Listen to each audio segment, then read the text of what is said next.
Hello student, मैं Subhash sir स्वागत करता हूं सृष्टि यूपी बोर्ड टॉपर के ऑनलाइन प्लेटफॉर्म पर। मैं आज आपको केमिस्ट्री में विद्युत रसायन चैप्टर का नेक्स्ट हेडिंग आपको पढ़ाएंगे। ठीक है, आज हम लोग विद्युत रसायन में हम ये जानेंगे कि विद्युत अपघटनीय विलयनों का चालकत्व किसे कहते हैं। इससे पहले क्लास में हम लोगों ने कुछ हेडिंग के बारे में डिस्कस किया।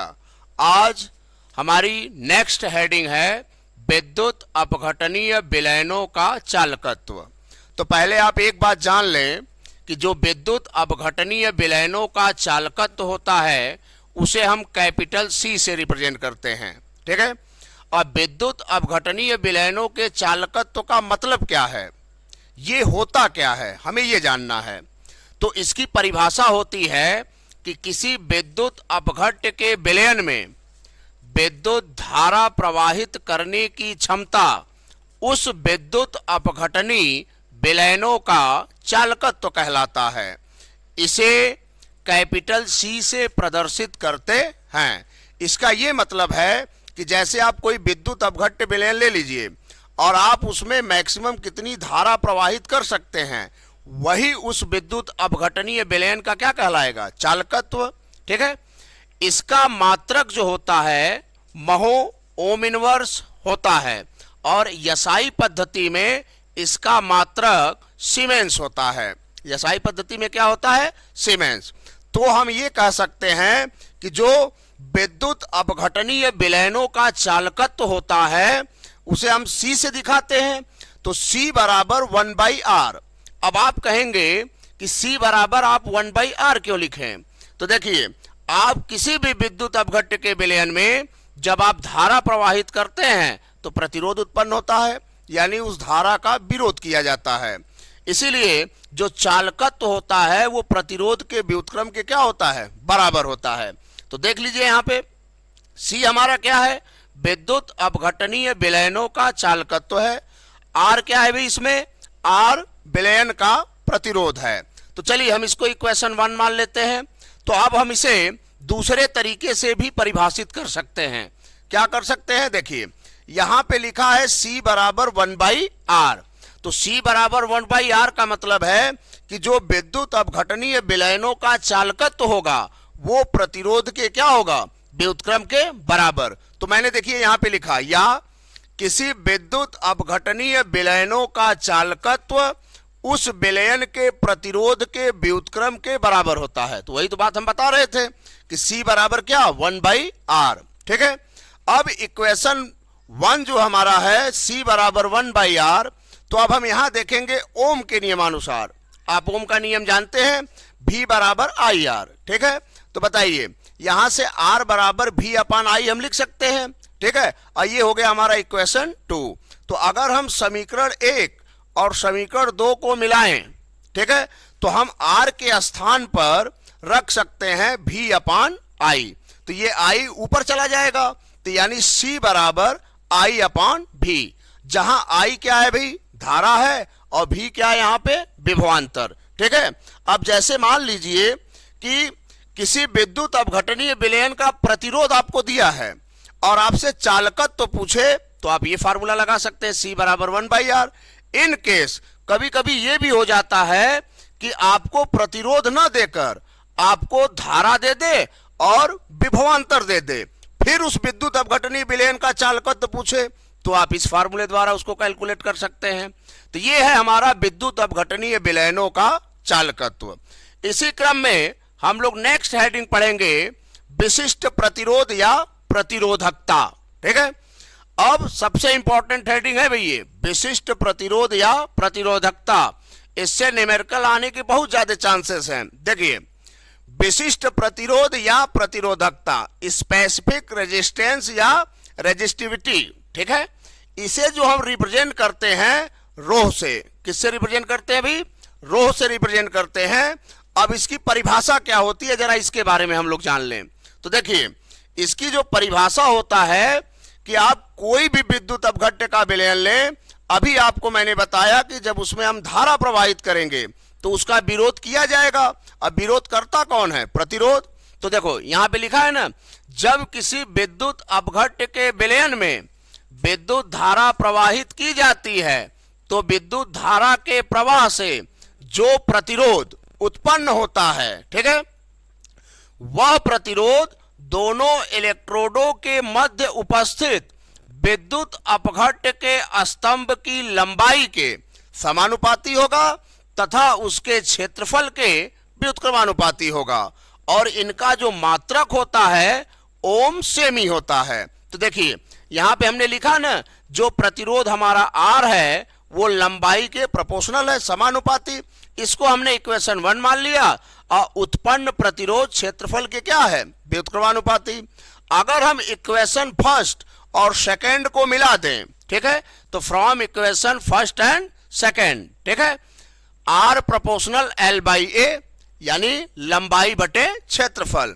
अच्छा, जब कोई प्रोपोर्शनल आप हटाते हैं तो कांस्टेंट वैल्यू लगाते हैं, तो यहां पे हमारा जो कांस्टेंट वैल्यू लगा है रो, और इसी रो को हम एक नियतांक कहते हैं, जिसे हम क्या कह सकते हैं? विशिष्ट प्रतिरोध, ठीक है।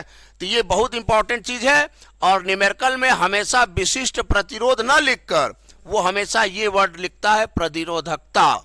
इसलिए आप हमेशा याद रखें कि प्रतिरोधकता ही विशिष्ट प्रतिरोध होता है, जिसे हम किससे रिप्रेजेंट करते हैं? रो से, ठीक है। इसके बाद हम लोग अगली हेडिंग जानेंगे, विशिष्ट चालकत्व या चालकता। ये भी अपने आप में बहुत इंपॉर्टेंट हेडिंग है। ये सब हेडिंग न्यूमेरिकल में यूज होने वाले हैं, ठीक है। अब विशिष्ट चालकत्व या चालकता क्या होती है, तो पहले हम ये जान लें कि इसे हम कप्पा से प्रदर्शित करते हैं। किससे प्रदर्शित करते हैं? कप्पा। कप्पा जो होता है इसे हम के का थोड़ा सा बिगड़ा हुआ रूप होता है, के एक्चुअली हम कह नहीं सकते, लेकिन के की तरह दिखता है, तो लगभग आप के भी बना सकते हैं। तो इसे हम कप्पा से रिप्रेजेंट करते हैं, ठीक है। और इसका परिभाषा तो एकदम आसान है, विशिष्ट प्रतिरोध के व्युत्क्रम को विशिष्ट चालकत्व कहा जाता है। क्या कहा जाता है भाई? विशिष्ट चालकत्व।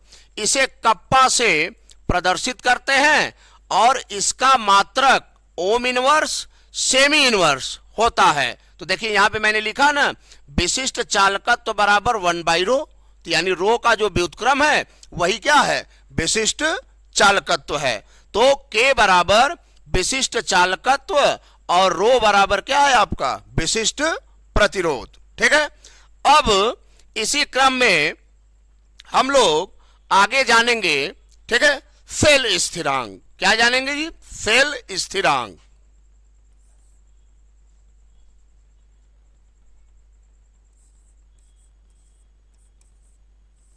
सेल स्थिरांक, सेल कांस्टेंट, सेल कांस्टेंट, ठीक है। अब सेल स्थिरांक क्या होता है पहले हम लोग इसको समझ लें, ठीक है। तो पहले हम लोग फोटो से इसको समझ लें। जैसे मान लीजिए आपके पास कोई सेल है, सेल होंगे तो उसमें इलेक्ट्रोड होगा, तो चलिए भाई हमने इलेक्ट्रोड लगा दिया। अब इन इलेक्ट्रोड को हम किसी विद्युत अपघट्य में क्या कर देंगे? डुबा देंगे, ठीक है। एक हमारा है एनोड और एक हमारा है कैथोड, ठीक है। एनोड पॉजिटिव और कैथोड नेगेटिव। अब इसको हमने बैटरी से जोड़ दिया, ठीक है। ये है हमारा बैटरी, ठीक है। तो इसकी परिभाषा ये कहता है कि किसी सेल में, तो हमने सेल ले लिया अभी, दो समांतर इलेक्ट्रोडों के बीच की दूरी, तो हम मान लेते हैं दो समांतर इलेक्ट्रोडों के बीच की दूरी हमारा L है, तथा इलेक्ट्रोड के अनुप्रस्थ काट के क्षेत्रफल। तो अनुप्रस्थ काट का मतलब है जैसे आप इलेक्ट्रोड ये ले लिए, उसको आप ऐसे काट दें, तो उसके ऊपर का जो एरिया होगा, क्षेत्रफल, उसे हम मान लेते हैं A। तो लंबाई और क्षेत्रफल यानी दोनों इलेक्ट्रोडों के बीच की दूरी और इलेक्ट्रोड के अनुप्रस्थ काट के क्षेत्रफल को हम सेल स्थिरांक कहते हैं। तो सीधा सीधा इसकी परिभाषा है, किसी सेल में किसी सेल में दो समांतर इलेक्ट्रोडों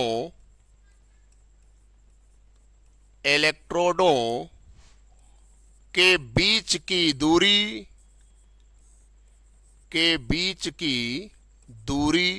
तो दूरी हमने क्या मान लिया भाई, L, तथा इलेक्ट्रोडों के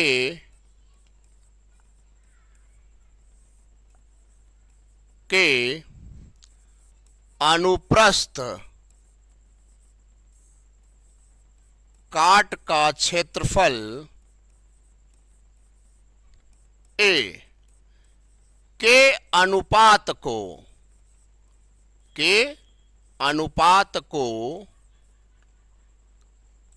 सेल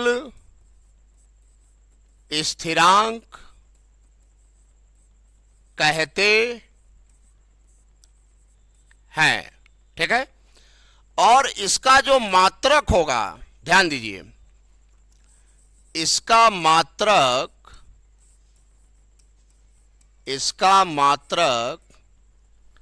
सेमी इनवर्स या मीटर इनवर्स होता है। ठीक है, अगर हम फार्मूले की बात करें तो सेल स्थिरांक बराबर लंबाई और क्षेत्रफल, इनका अनुपात ही क्या कहलाएगा, सेल स्थिरांक। ठीक है, अब इसी क्रम में हम लोग नेक्स्ट हेडिंग अगले क्लास में जाने, मतलब अगले वीडियो में जानेंगे। ठीक है, धन्यवाद। बड़ी